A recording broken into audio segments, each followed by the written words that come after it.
আইন কি চলবে আপনার বাপের? আইন কি চলবে আপনার দাদার? আইন কি চলবে আপনার হাজবেন্ডের? আইন কি চলবে আপনার বাপের? আলা লাহুল খালকু ওয়াল আমর, সৃষ্টি যার আইনও চলবে তার। আসমান কার? আল্লাহ। আপনারা কি ভয় পান নাকি? আসমান কার? আল্লাহ। জমিন কার? আল্লাহ। তো আপনাদের এলাকার মসজিদে যদি খতিব সাহেব জুমার দিনে বলেন আমাদের এই তারালিয়া মসজিদ এটা সভাপতির আইনে, সেক্রেটারির আইনে, কোষাধ্যক্ষের আইনে চলবে না, এই মসজিদ চলবে ইসলামের আইনে, আল্লাহর আইনে, দেখা যাবে সভাপতি আগে হাত তুলে বলবে হুজুর আপনি ঠিক কথাই কইছেন, ঠিকই আছে, মসজিদ আপনি আল্লাহর আইনে চালান, ইসলামী আইনে চালান। সেক্রেটারি, কোষাধ্যক্ষ, মুসল্লি সবাই একমত হয়ে যাবে।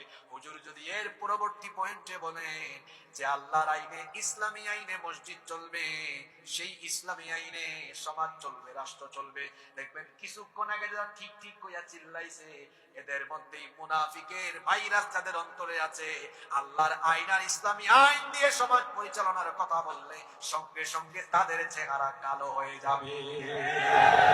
যে আল্লাহর আইন মসজিদে চলবে, সমাজে এবং রাষ্ট্রে সব জায়গায় কার আইন চলবে? আল্লাহর নবী বলেছেন লা ইয়াবকা মিনাল ইসলামি ইল্লা ইসমুহু, ইসলাম শুধু নামে থাকবে কিন্তু কোথাও ইসলামের আদর্শ থাকবে না। ইসলাম হয়ে যাবে আনুষ্ঠানিকতার নাম কিন্তু ইসলামী আদর্শের কোন নমুনা দেখা যাবে না। ওয়ালা ইয়াবকা মিনাল কুরআনি ইল্লা রাসমুহু, কোরআন শুধু কোরআনের পাতায় লেখা থাকবে কিন্তু কোরআনের কোনো আমল সমাজে পাওয়া যাবে না।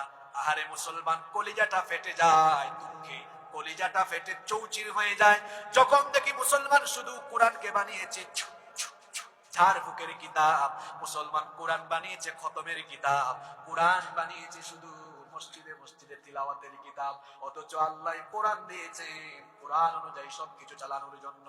আল্লাহর নবী বলেছেন আখেরি জামানায় কোরআন শুধু কোরআনের পাতায় লেখা থাকবে কিন্তু কোরআনের কোনো আমল মানুষের জীবনে থাকবে না, কোরআনের শিক্ষা সমাজে বাস্তবায়ন হবে না, কোরআন অনুযায়ী কিছুই পরিচালনা হবে না। আল্লাহর নবী আরো ভয়ঙ্কর কথা বলেছেন, তিনি বলেছেন সায়াতি আলা উম্মতি জামান ইয়াকথুরু ফীহিল কুররা ওয়া ইয়াকিল্লুল ফুকাহা, নবীজি বলেছেন আখেরি জামানায় কোরআন তিলাওয়াতকারীদের সংখ্যা বেড়ে যাবে কিন্তু কোরআন বুঝে এমন মানুষের সংখ্যা কমে যাবে।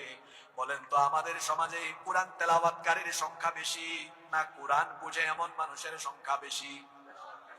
আমি যদি জিজ্ঞেস করি এখানে কারা কারা কোরআন তিলাওয়াত জানেন, দেখা যাবে প্রায় ম্যাক্সিমাম সব মানুষের হাত উঠে যাবে, বলবেন হুজুর আমরা তো কোরআন দেখে দেখে পড়তে পারি।